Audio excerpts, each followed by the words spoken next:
Kandasnya rencana pernikahannya dengan Didi Mahardika ternyata membawa imbas positif bagi Vanessa Angel. Selain bisa terlepas dari kungkungan yang selama 3,5 tahun ini dialaminya, perseteruan panasnya dengan Jens Salimar pun ikut berakhir. Dan kemarin kedua wanita yang sama-sama pernah mengisi hati Didi Mahardika dan pernah saling berseteru itu akhirnya kembali bertemu setelah sehari sebelumnya juga sudah bertemu di sebuah acara. Suasana hangat dan akrab mewarnai pertemuan antara Vanessa dan Jen. Tak terlihat adanya sisa-sisa perseteruan di antara mereka. Jen sendiri mengaku tidak kaget saat mendengar kabar Didi membatalkan rencana pernikahannya dengan Vanessa. Karena sejak awal Jen sudah mencium gelagat itu. Lalu benarkah baik Vanessa maupun Jen ingin bersekutu guna sama-sama menyerang balik Didi? Makasih ya Kak. Ini puding karamel ya. Makasih. Nanti Instagram kirim aja ya. Enggak ada yang bertikai. Enggak ada yang bertikai. Enggak ada. Sebenarnya aku sih yang meninggalkan dia gitu. Karena udah nggak masuk. Pertama komunikasinya udah nggak masuk. Terus aku lihat juga 3,5 tahun ini akunya capek aja sih, ngerasa udah nggak ada lagi yang harus diperjuangin gitu. Terus emang nggak jodoh aja. Mungkin lebih parah Kajen kali ya.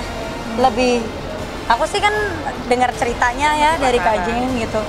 Mungkin lebih parah Kajen kali. Kalau aku mungkin kan aku kan belum nikah kan. Mungkin kita opini publik sih sebenarnya. Masih dibilang ngerebutin. Emang kita ngerebutin? Enggak. Tapi ternyata begitu kejadian sama aja. Waduh, podo ternyata memang podo wae. memang watak itu bisa dirubah gitu. Pernikahan aku kan 99,9%. 1% itu yang acara doang gitu. Tapi H-7 itu dibatalin sama KUA karena ternyata kasasi ya Kak ya? Kasasi yang diajukan sama KJ. Sama Didi. Sama Didi. Didi yang nyampein kasasinya kan. Itu belum selesai. Jadi KUA-nya tidak berani menikahkan aku. Meski kandasnya pernikahan Didi dan Vanessa terkesan berbalut kontroversi, namun hal itu ternyata tidak mengejutkan buat Rahmawati Soekarno Putri, ibunda Didi.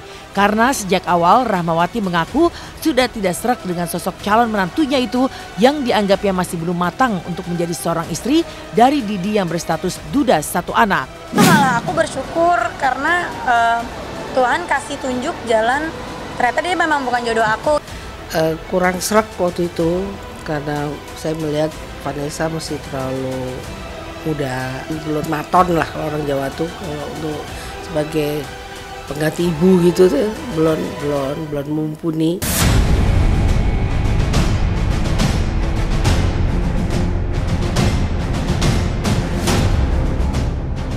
Di sisi lain, kandasnya pernikahan Vanessa dan Didi juga menyeret pihak-pihak lain dalam pusaran persoalan.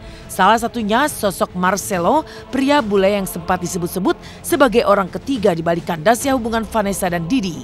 Meski tidak menampik mengenal dekat Vanessa, namun Marcelo membantah jika dirinya adalah perusak rencana pernikahan Vanessa dan Didi. Marcelo mengaku hanya sebagai teman dekat yang mensupport Vanessa yang kini tengah berusaha move on dari lilitan masalah pribadinya.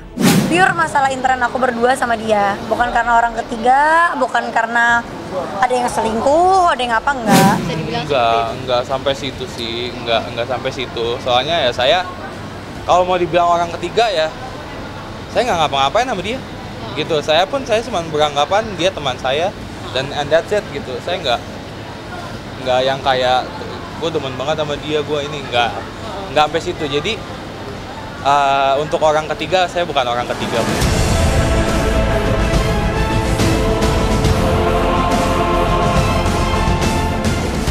Nama lain yang juga terseret adalah Shalimar Malik, wanita cantik cucu mantan wakil presiden Adam Malik. Pasalnya pasca kandasnya rencana pernikahan Didi Vanessa, tiba-tiba beredar foto Didi bersama Shalimar di media sosial.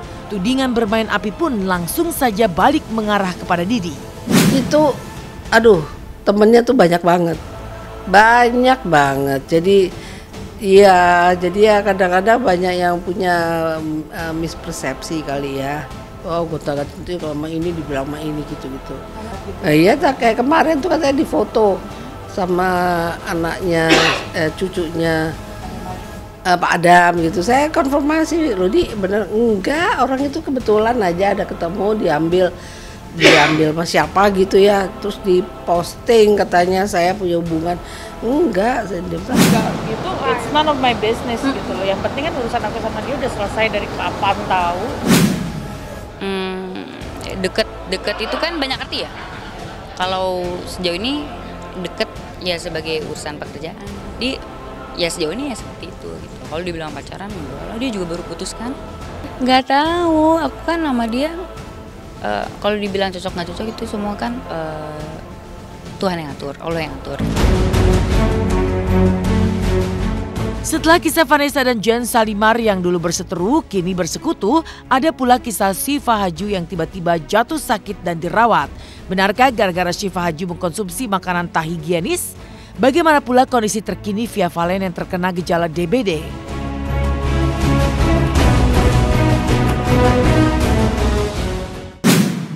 Selamat pagi pemirsa, kembali lagi bersama saya Sarah Derajat.